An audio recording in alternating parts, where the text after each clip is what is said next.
ಎಲ್ರಿಗೂ ನಮಸ್ಕಾರ. ನೀವು ನೋಡ್ತಾ ಇದ್ದೀರಾ ಲಕ್ಕೇಶ್ ಯೂಟ್ಯೂಬ್ ಚಾನಲ್.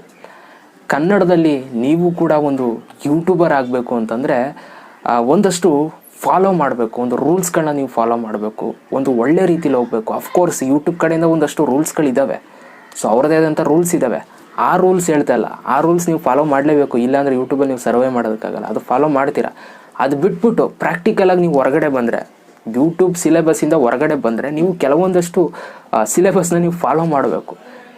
ಏನಪ್ಪ ಆ ಒಂದು ಸಿಲೆಬಸ್ ಅಂತಂದರೆ ಸಿಂಪಲ್.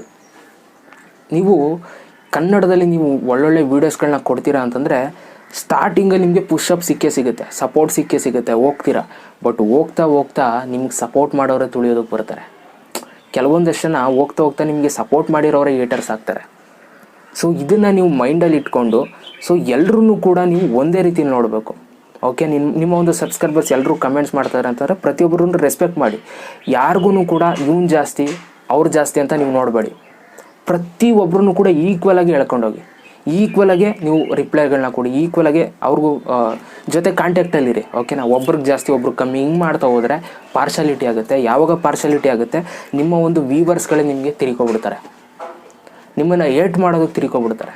ಓಕೆನಾ, ಇವಾಗ ನೀವು ಎಕ್ಸಾಂಪಲ್ ಯಾವುದೋ ಒಂದು ವೀಡಿಯೋಗಳನ್ನ ಹಾಕ್ತಾ ಇರ್ತೀರಾ ಅಂತ ಅಂದ್ಕೊಳ್ಳಿ.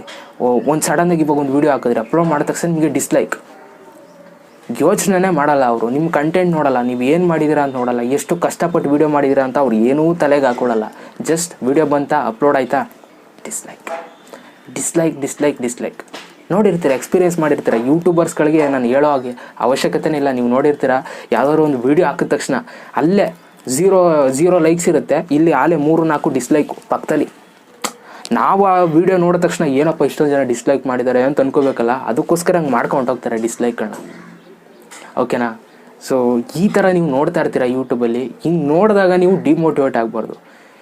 ಲೈಕ್ ಎಷ್ಟಾದರೂ ಇರಲಿ, ಡಿಸ್ಲೈಕ್ ಜಾಸ್ತಿನೇ ಇರಲಿ. ಲೈಕು ಒಂದು 50 ಲೈಕ್ ಇದ್ದು ಒಂದು 200 ಡಿಸ್ಲೈಕ್ ಇದ್ದರೂ ನೀವು ತಲೆ ಕೆಡಿಸ್ಕೋಬಾರ್ದು.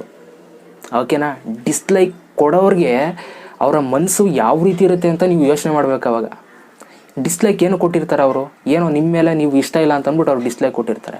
ಸೊ ನಿಮ್ಮ ವೀಡಿಯೋಗೆ ಡಿಸ್ಲೈಕ್ ಕೊಡ್ತಾರೆ ಅಷ್ಟೇ, ನಿಮ್ಮ ವೀಡಿಯೋಗೆ ಮಾತ್ರ ಅವ್ರು ಡಿಸ್ಲೈಕ್ ಕೊಡೋದಕ್ಕೆ ಸಾಧ್ಯ. ನಿಮ್ಮ ಟ್ಯಾಲೆಂಟಿಗೆ ಡಿಸ್ಲೈಕ್ ಕೊಡೋದಕ್ಕೆ ಸಾಧ್ಯನಾ?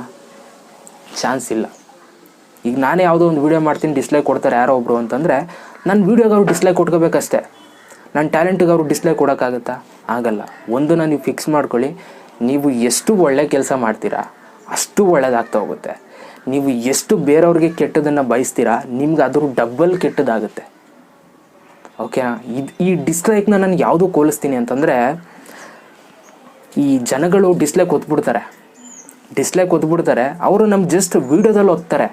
ಆದರೆ ನಿಜ ಜೀವನದಲ್ಲಿ ದೇವರು ಅವರ ಲೈಫಲ್ಲೇ ಡಿಸ್ಲೈಕ್ನ ಓದ್ತದೆ. ಇದನ್ನು ಸ್ವಲ್ಪ ಮೈಂಡಿಗೆ ಹಾಕೊಳ್ಳಿ.